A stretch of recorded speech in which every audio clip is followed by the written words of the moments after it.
भगवान श्री कृष्ण जी के अनन्य भक्तों को अनंत सादर प्रणाम। आज दिनांक 22 मई 2024 है। आओ हम अपनी ज्ञान गंगा की यात्रा में अध्याय 2 श्लोक 14 श्रीमद् भगवद गीता पर अपना ज्ञान ग्रहण करना आरंभ करें। हम सबसे पहले इस कार्य को प्रारंभ करेंगे हरि भक्ति के साथ।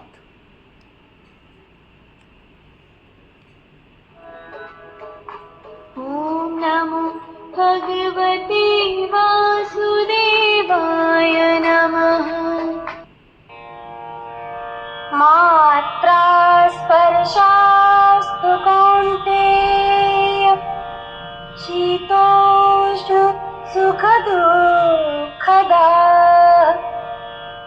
आगामपायिनो नित्यांस्ताम् स्थितिक्षस्व भारत। मात्रा स्पर्शाः तु कौन्तेय शीत उष्ण सुख दुख दाः आगम अपायिनः अनित्यः तान् तितिक्षस्व भारत। संगीत में आनंद लीजिए।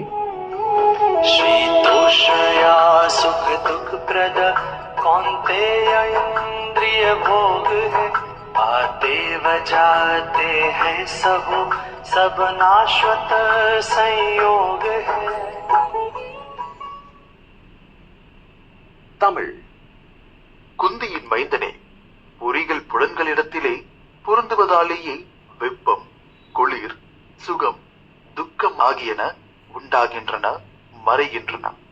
இவை நிரந்தரமானவை அல்ல. ஆகையால் பாரதனே, இவற்றை நீ பொறுத்துக்கொள். తెలుగు. ఓ కుంతి కుమారా, చల్లదనం, వేడి మరియు సుఖము దుఃఖము అనేవి ఇంద్రియాలు మరియు విషయాల కలయికతో ప్రారంభమవుతాయి మరియు ముగుస్తాయి. అవి అశాశ్వతమైనవి. అందువల్ల ఓ భరత, నీవు వాటిని తట్టుకోవలే.